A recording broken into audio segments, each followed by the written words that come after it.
তার পেজের রিচ যখন কমে যায়, তার পেজের রিচ যখন ডাউন হয়ে যায়, তখন তার একজন মা আছে রুবায়েত ফাতেমা তনি।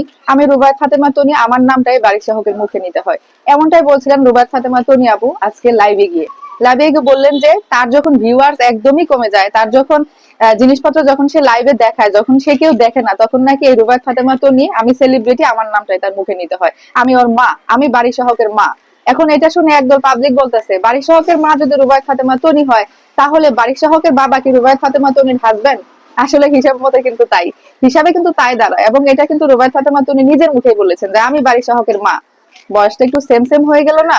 আবার এমনও হইতে পারে যে বারিক শাহকের বয়স তনির চেয়ে বেশি। এরা যে আসলে কি করে, এরা একজন মানে দুজনই কিন্তু ফেমাস পার্সন হয়ে ন্যূনতম একটু টুকটাক কিছু হইলে দেখা যায় যে লাইভে গিয়ে এরা একজন আরেকজনকে এমন ভাবে কথা বলে, সত্যি এটা হাস্যকর এবং অনেক দুঃখজনক। কেউ কাউকে একটুও ছাড় দেয় না। কিন্তু এমন সময় দেখা যায় যে কেউ কারোর নাম প্রকাশ করে না, একজন আরেকজনকে নাম না বলে একজন আরেকজনকে ইচ্ছা মতো ধুয়ে দেয়। তবে এই যে এই জিনিসটা যে বলেছে আমি রুবায়েত ফাতেমা তনির মা, এটা নিয়ে পাবলিক এখন খুবই হাসাহাসি করছে। স্বাভাবিক, হাসারই কথা, দুজনের বয়স একদম সেম সেম, এই কথাটা না বললেও পারতো। আর এটা বলাতে কি হলো, এখন বারিক শাহকের বাবা হয়ে গেল তনির হাজবেন্ড। আর কত, অলরেডি দুইটা বিয়ে হয়েছে। এখন আবার যদি সে এই যে বারিক শাহকের বাবা যদি তার হাজবেন্ড বানায়, সে নিজে মুখে বইলে বইলে এখন তনি বারিক শাহকে এমন ভাবে কথা বলতে যায়, সে যদি নিজে এই কথার জালে ফেসে যায়, কথার মধ্যে যদি সে নিজেই হয়ে যায়, তাহলে ব্যাপারটা কেমন হয়ে যাচ্ছে।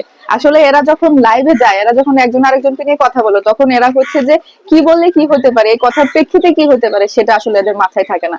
যদি মাথায় থাকতো তাহলে এই ফেমাস দুজন মানুষ এই লেভেলে গিয়ে এত পরিশ্রম করে, এত কষ্ট করে আজকে তারা এই পর্যায়ে গেছে, এই পর্যায়ে যায়, সে এই ধরনের কথা কি তাদের মুখে মানায়? আসলে মানায় না। এদের উচিত হয়তো একজন অন্তত, যার মধ্যে একটু মাত্র বিবেক বোধ আছে, যার মধ্যে একটু মাত্র মনুষ্যত্ব বোধ আছে, এবং এই যে পাবলিক প্ল্যাটফর্মে তারা কাজ করে, সেটা নিয়ে যদি বিন্দু মাত্র একটু চিন্তা করতো, তাহলে অন্তত একজনের অন্তত স্টপ থাকা উচিত ছিল। কিন্তু এরা কেউ স্টপ থাকে না। এরা হচ্ছে যে একজনে শুরু করে, তার পাল্টা আরেকজন আরো 10 মানে আরো 10 গুণ বাড়ায় শুরু করে। তো এইভাবে চলতেছে। এইভাবে যদি চলতে থাকে, তাহলে পাবলিক হচ্ছে যে আপনার কমেন্ট বক্সে গিয়ে ওর পক্ষ নিলেও আসলে দেখা যায় যে আপনার অফলাইনে কিন্তু আপনাদের দুইজনকেই খারাপ বলে। সো আমি বলবো যে আপনারা মিলমিশ হয়ে যান, এবং হচ্ছে যে একজন আরেকজনকে নিয়ে কথা শোনাবেন না, দুইজনে মিলে অনুষ্ঠান করুন, প্রয়োজনে দুইজনে মিলে লাইভ করুন। আসলে কি জানেন, আপনাদের দুইজনের কাছ থেকে আপনাদের দুইজনকে বাটন ফোন উপহার দেওয়া উচিত।